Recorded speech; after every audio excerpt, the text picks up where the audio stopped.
welcome, and it's an honor to be here. My name is Johan, this is Marcel. We're best friends, and he's also my brother, and not my real brother, but it feels like that. I'm adopted. It's really nice. Recently we both celebrated our 30th birthday, and the weeks leading to that birthday were a little bit like harsh. We had this feeling like we made this joke. We're 29, that's almost 30, that's almost 60, that's almost dead. And of course that's not true, but sometimes it feels like that. I think, especially for my generation, 30 is the first time in your life that you ask yourself the question, am I still loyal to the big dreams and ideals I had when I was 20, 21? I mean, when I was 25, I was on a protest field in The Hague, holding a political speech and telling about my dreams, my ideals. And when I came out of that stage, there was this English guy coming to me and said, I didn't understand a fucking word of what you just said, but you should run for president someday. Yeah. And it was a start of a great journey for both of us. We went with our guitar and with our microphones to the country to tell a story about two guys of 20-something thinking about how to make their ideals into reality. But now that we are 30, what am I doing now? I don't know. I just recently drove by the Amsterdam Hilton Hotel, and I immediately had to think about Yoko Ono and John Lennon. Yeah, they were once in room 702, all the way up, making love for world peace. And I look at that room from downstairs and I think, I'd love to do that too. Yeah, a week with my girlfriend in 702 of the Hilton, making love for world peace. And I think she would love that too, but the thing is, the world doesn't care that Johan Fretz is going to make love with his girlfriend. And when I rent a room in the Hilton for 1 week, I'm broke and I can't pay my room. And still I admire what they did, because, you know, they made love against the Vietnam War. And maybe some of you already lived at the time, and you know, yeah, it didn't end the Vietnam War, but it was not the point of them doing it. The point was to tell a great story that set on fire people's imagination, their fantasy, and that worked because 45 years later I drive by and I still think about those two, and I think, what happened to my own imagination? Sometimes there's so much fear inside me.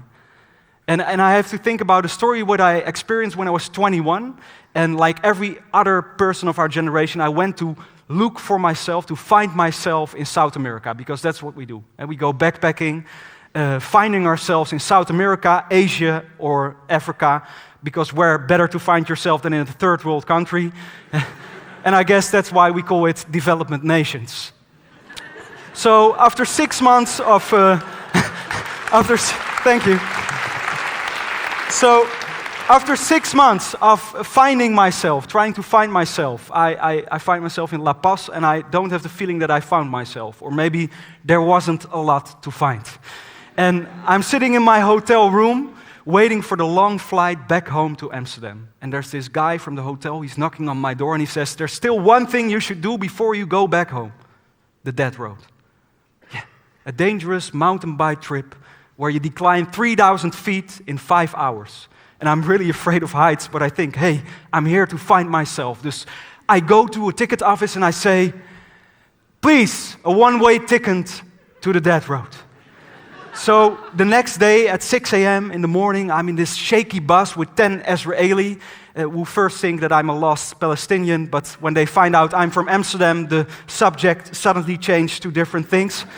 And we get to the top of the mountain. And we get there, we get out of this shaky bus, and I'm there in this khaki shorts with a helmet and a mountain bike that looks like it just came straight out of an IKEA factory. And we're waiting for our tour guide. And our tour guide comes, and he's a small guy. He's called Harry, and he's a French, Chilean, German guy with a fietslegging. A legging where he drives his bike in every day. And he wraps his arms around his body and he says, welcome to the death road. This is going to be a really nice adventure for all of us, but it's also really dangerous. So please listen very carefully to Harry, otherwise you are going to die. Okay, always look in front of you. Never look to your left, to your right, or your back, otherwise you are going to die. Don't listen to music on the iPod, like the AC/DC Highway to Hell, because it's going to be a highway to hell for you, because you are going to die. Don't talk to each other. If you talk to each other, you are not concentrated on the road. If you are not concentrated on the road, you are going to die. This is not a joke.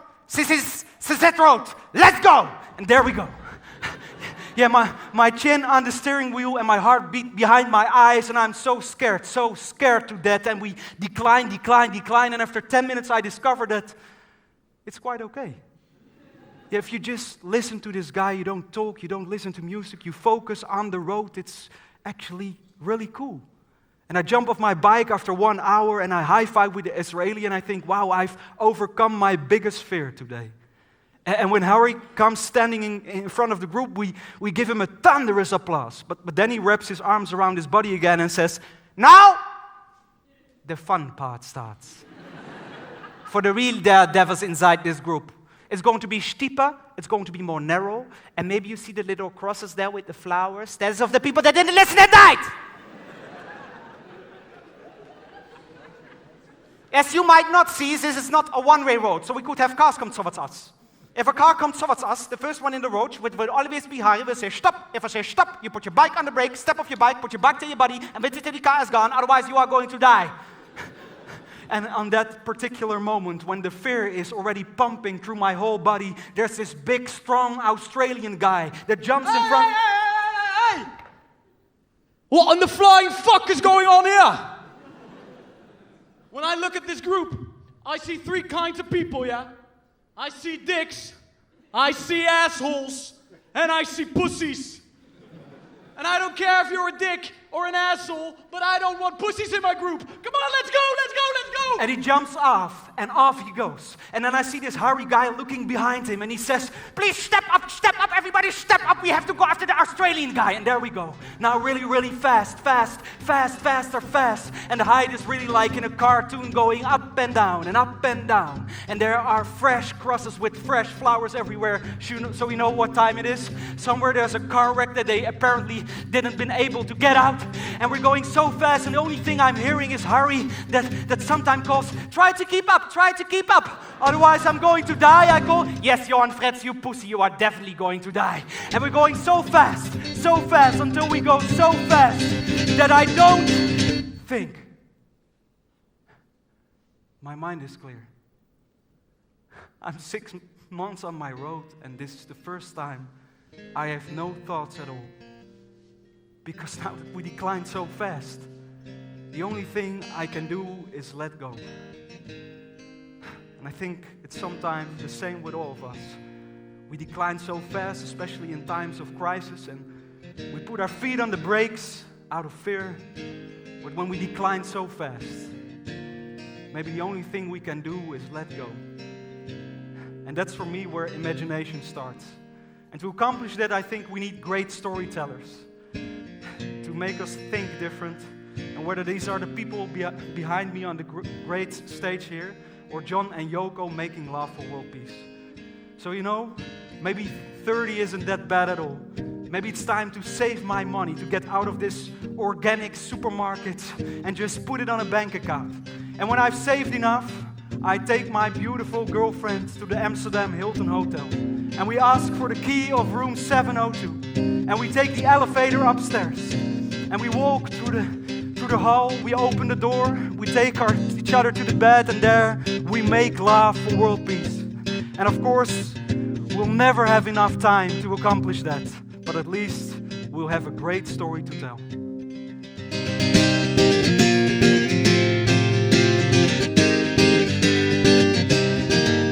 Er stonden 3 kruisen op Golgotha en de boerij ploegde voort. Magdalena, Maria, Veronica en de boerij ploegde voort. En als zijn akker ten einde was, dan keerde de boer zijn ploeg. En dan liep hij opnieuw langs hetzelfde gewas, zo de boerij ploegde voort. En velden vol graan zag hij komen en gaan, langs tegenspoed, regen en wind. Maar zolang hij het stof op zag waaien en de wieken zag draaien, zal hij doorgaan met zaaien, totdat alles weer van vooraf begint. Oh, de mens pakte maar wat hij pakken kon. En de boerderij ploegde voort. Van Stalin tot Hitler, Napoleon. En de boerderij ploegde voort. En geluiden van angst en van groot verdriet, die werden door hem gehoord. Ja, maar zelfs toen zijn vrouw hem uit wanhoop verliet. Oh, de boerderij ploegde voort. En oh, velden vol graan zag hij komen en gaan.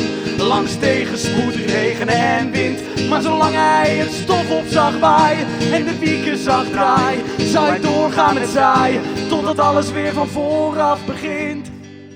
Men zocht voor de boer graag een nieuwe bruid, omdat een boer op tv goed scoort.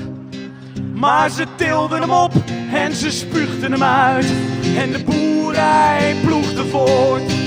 Niet langer gewild of graag gehoord, want het was niet zo'n boeiend verhaal. Nee, een boer voedt de aarde, de boer ploegt maar door. En de wereld vreet haar kaal. Oh, de wereld vreet haar kaal. Oh, velden vol graan zag hij komen en gaan. Langs tegenspoed, regen en wind. Maar zolang hij het stof op zag waaien en de wieken zag draaien, zou hij doorgaan met zaaien, totdat alles weer van vooraf begint. Van vooraf begint. Hey. Dankjewel. Dankjewel. Dankjewel.